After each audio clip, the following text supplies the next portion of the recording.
love to cry. I do. That's why. Why? Because you're there in the dark, but you're also not there. Because there are lives on screen and lives all around you, and they all merge together for a little bit, but not in a cheesy way. And it feels like someone somewhere wrote that movie just for you, but also for everyone else at the same time. And you're smiling, and the person next to you is smiling, and you're just happy that someone somewhere did that to your face. Could do that to your face. I've never felt that. You must be seeing the wrong movie. What movie made you cry because people waited and clapped? Toy Story. No, seriously? Yeah, have you ever seen anything like Toy Story? It's amazing. We're all smiling and enjoyed it. When we left the theater, we're still smiling. And seeing that it had made people smile made me cry. I've never cried during a movie. And that's why it rains.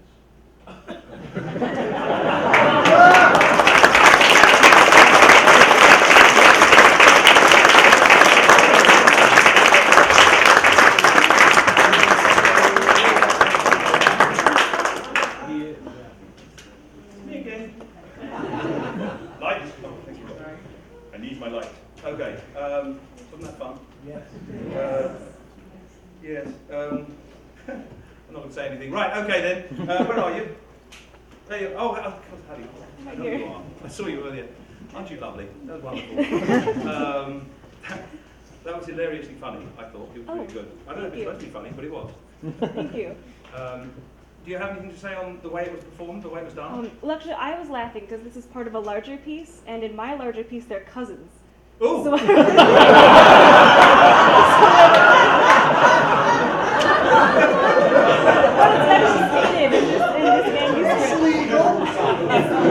never stated in this manuscript. It's okay. So it's really funny to see that. It was We really knew funny. that.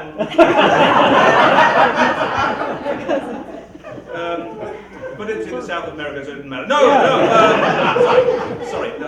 Really. Oh dear. Well, we don't condone that sort of thing. But it was fun, wasn't it?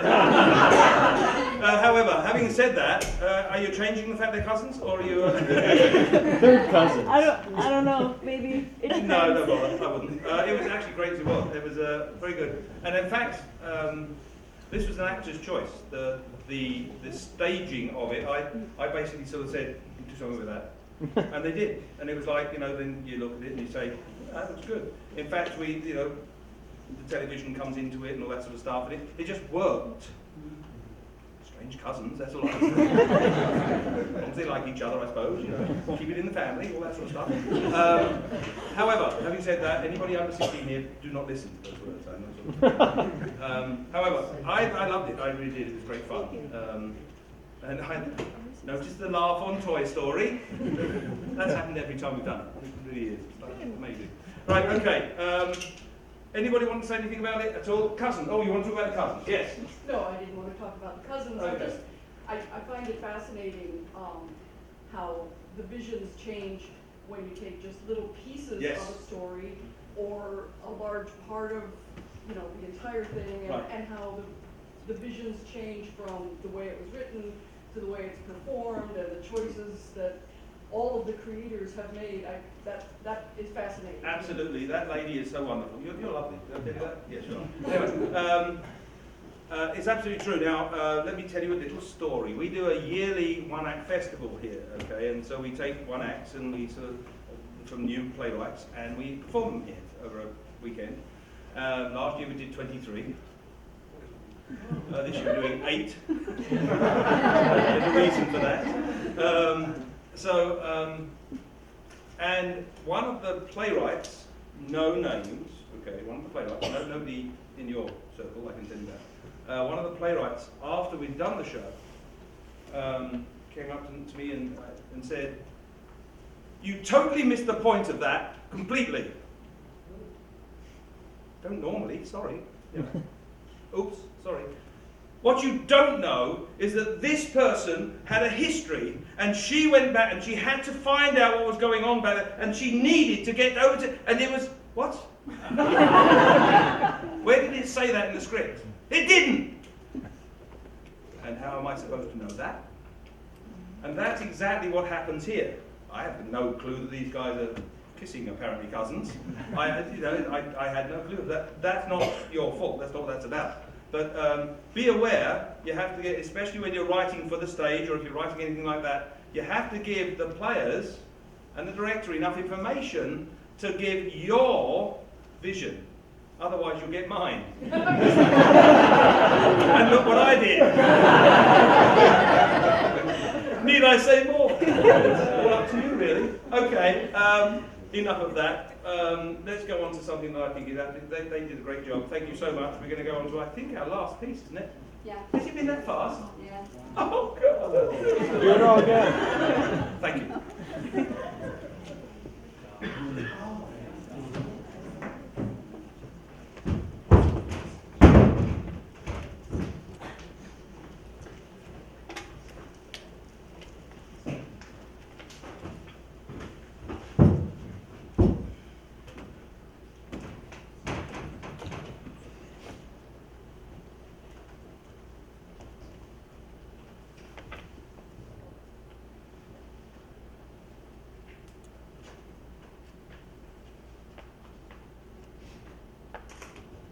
His Excellency.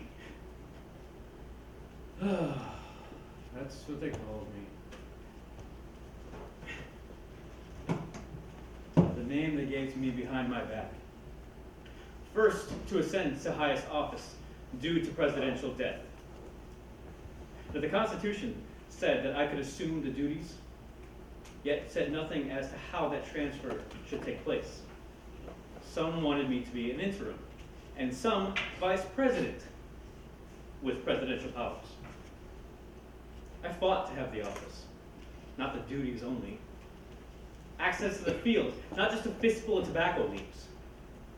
Remaining true to virtues held since youth, I thought states should be free, without outside involvement, to run their own affairs. I favored slavery, and for this stance was threatened with impeachment. A proud Virginian, seceding with my state, my death was neither recognized nor honored by the dignitaries in D.C.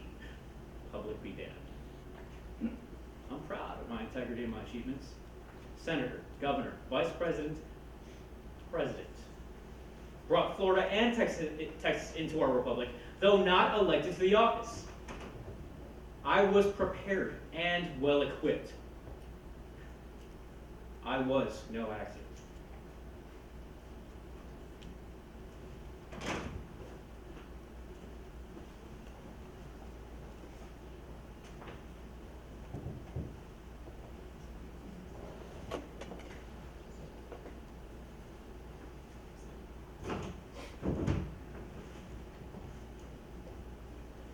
I only wanted unity and peace. Instead, my efforts were called compromise. Favoring neither abolition nor slave holding, I sought agreements halfway in between. Plain folks like me from Western New York State were seen as hicks by those sophisticates in Boston, New York, Philadelphia, and D.C. who thought bison still roam around my family home. My formal education was not great, and to encourage others down a better road, I helped to found a university at Buffalo and served for years as chancellor. Knowledge is wondrous when it's organized and put to beneficial use. But uncontrolled brings danger. A blizzard off Lake Erie.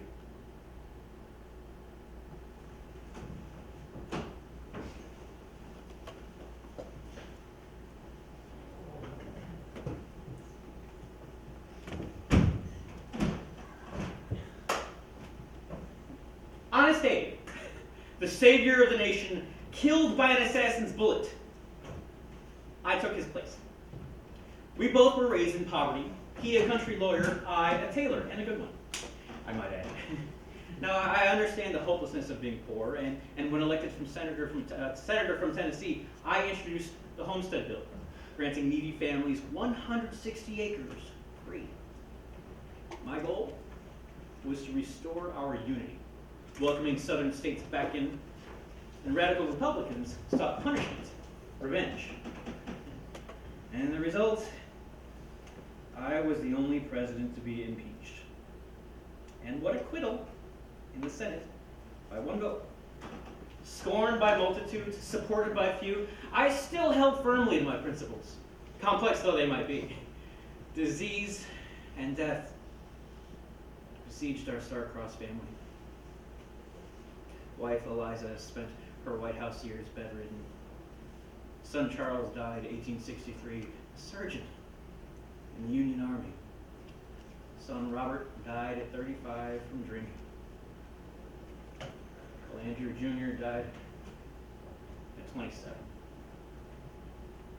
I died a beaten and beleaguered man, but one who remained true to his convictions. Open history will one day judge that my cause was right.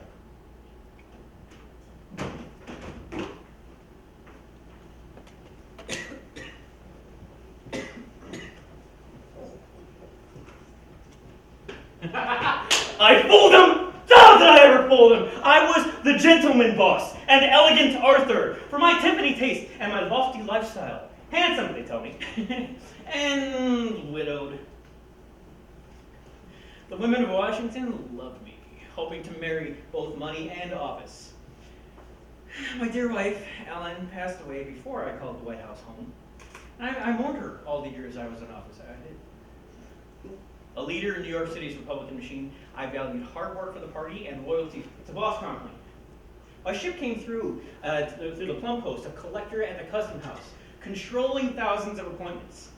People expressed appreciation fiscally, and I made more money than the president himself.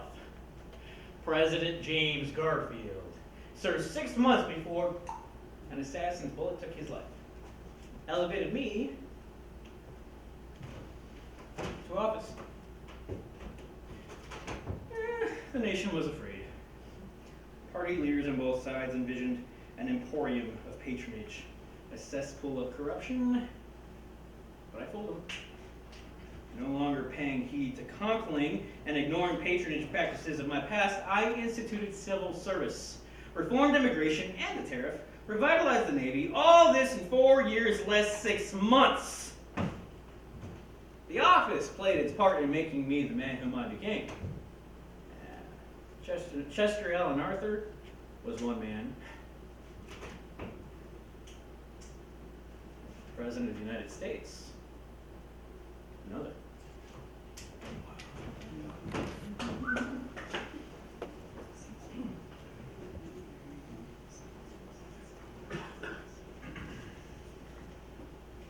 Boy, you say, I was a wealthy and sickly youth. The simple act of breathing was inhaling caviar through a straw. Friends and family gave up hope, but I survived. Convinced we can do anything if we try. I did try, and succeeded. Naturalist, hunter, explorer, author, police commissioner, governor, assistant Navy secretary, youngest president. Nobel Peace Prize winner. Owned 2 ranches in Dakota Territory, living like a stone-faced Black Hills cowboy. Led my Rough Riders up Cuba's San Juan Hill. These toughened me, taught me to speak softly, but carry a big stick. I had my critics, but I learned critics don't count. Men in the arena do, striving valiantly, daring greatly, erring, stumbling, sometimes winning, spending their lives pursuing a worthy cause. I served 7 years as president. Then I broke with the Republicans and founded a new party, the Bull Moose. At one campaign stop, I was shot. A critic's bullet entering my chest, slowed by my glasses and papers of my written speech. I gave that speech in shortened form. Then sought out medical help. Like many others, my would-be assassin found it takes much more than he possessed to kill a true bull moose. Losing to Wilson, I retired from politics and lived as an explorer, naturalist, family man. I have no regrets. and left my children one prime legacy. I was an honorable man. At that too, I was a success. But the one thing I could not conquer, death, which seemed to dog my family's days.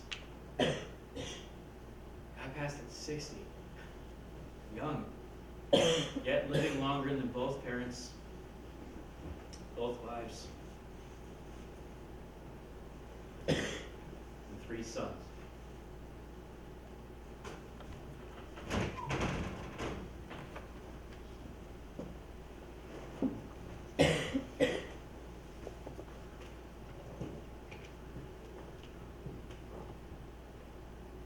You know, a president's worth can carry enormous weight and shouldn't be used indiscriminately. They called me Silent Cal because I didn't say as much as they wanted. Wife Grace, she talked for both of us. My deeds speak for themselves. Cleaned up my predecessor's mess and won one term on my own merits. And then I simply said, I do not choose to run. I retired to my Massachusetts home, where I died 4 years later. Quiet.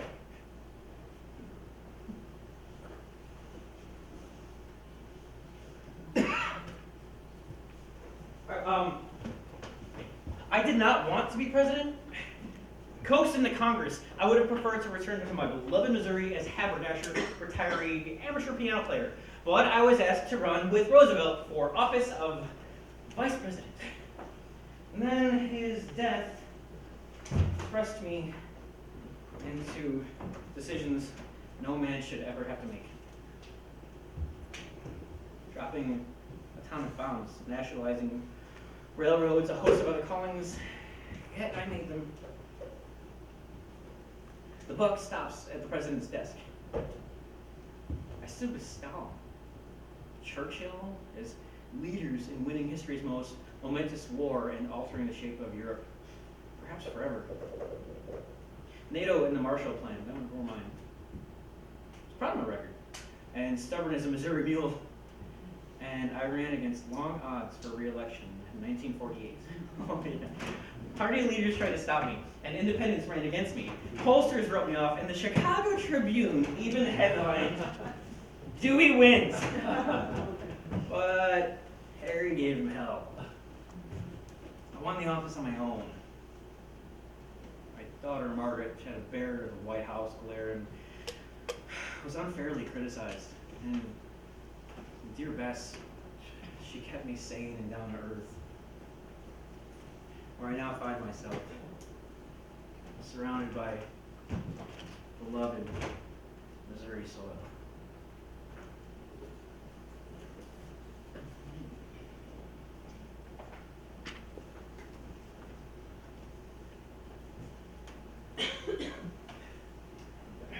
We Texans rolled the wrench. Me in the Senate, old Sam Rayburn in the House. I grabbed those DC bastards by the balls and squeezed until they saw the error of their ways. The press called it the treatment. Standing nose to nose with those who didn't share my insights.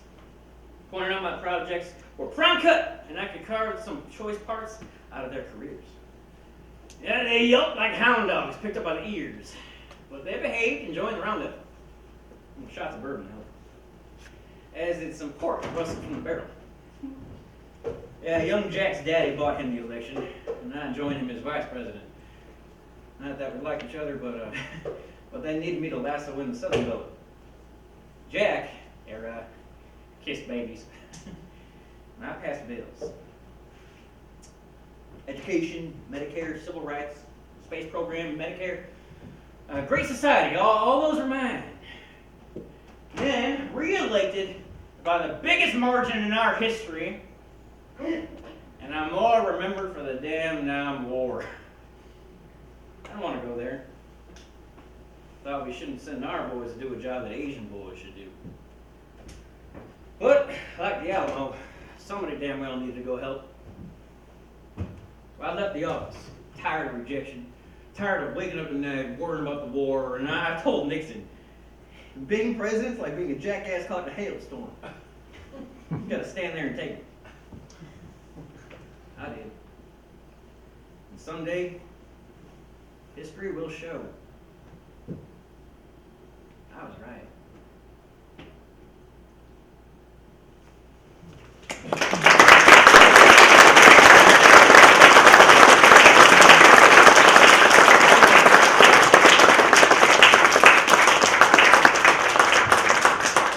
What do you want to say? Oh, no. Don Limon, everyone. Love that one. Any comments? He did a great job, but he surprised me a little bit because I was expecting a little more pomposity. I guess in my head, I had them a little bit more pompous, but I liked what he did. Oh, nice guy. Where was Ford? Where was Ford? Don't ask me, ask the author. All right? Wasn't much to say. Ford wasn't, didn't become president because the president was assassinated or died in office. Didn't do much either. These all were vice presidents who gained office because of the death. Death of the previous one by assassination. Right. Not necessarily assassination. Okay. But just death. Died Death from- will do it for you, really. But assassination or not, really. Okay, I'm sitting down because I'm really tired. Okay, has anybody else got anything to say to this lovely young man down here? Or Don, either of those.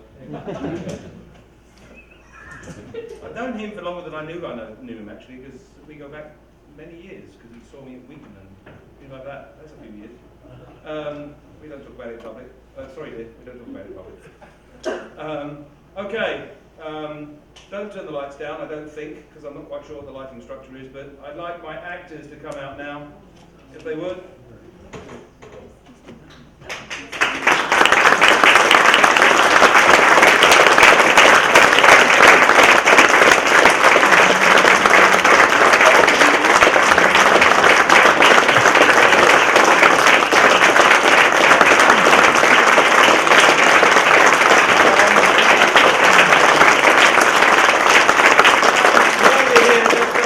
Just say your name while we can, start at that end because you're ugly. I'm ugly. That's true.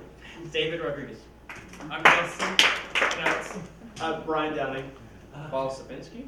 Roman Jacob Wozniak III. There's always one. Stephanie Kuhns, the first. Madeline Huffman. Sorry? Madeline Huffman. That's it, reject. Jen Torsha. I'm the other one. I'm Dennis Brown.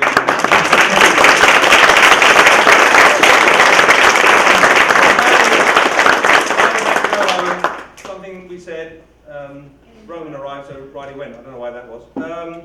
Okay, however, more important than us, can we please have all of our authors Yes. down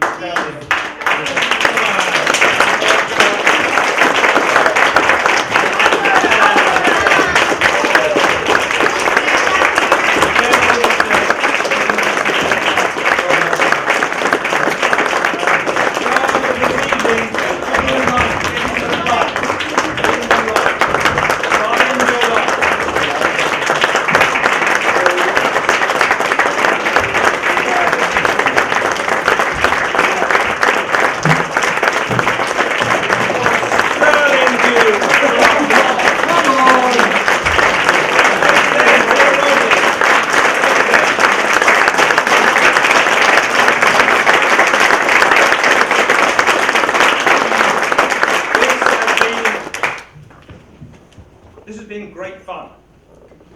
Hope you enjoyed it.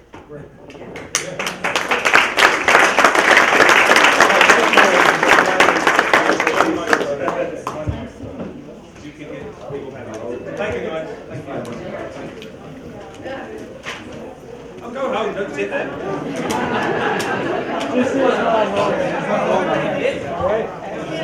I agree. Keep going at her to come back. Yours.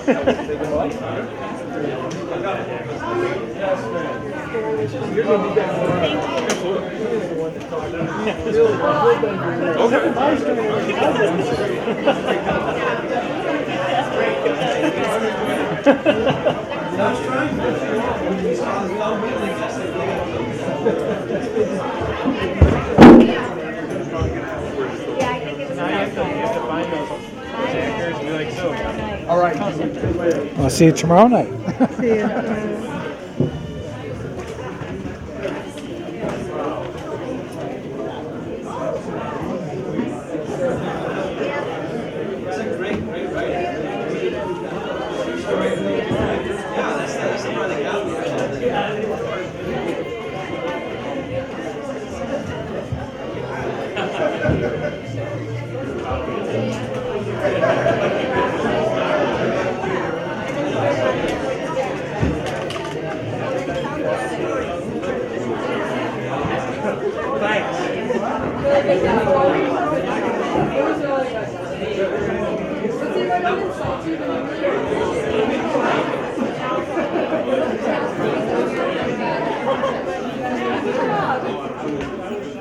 I couldn't even like.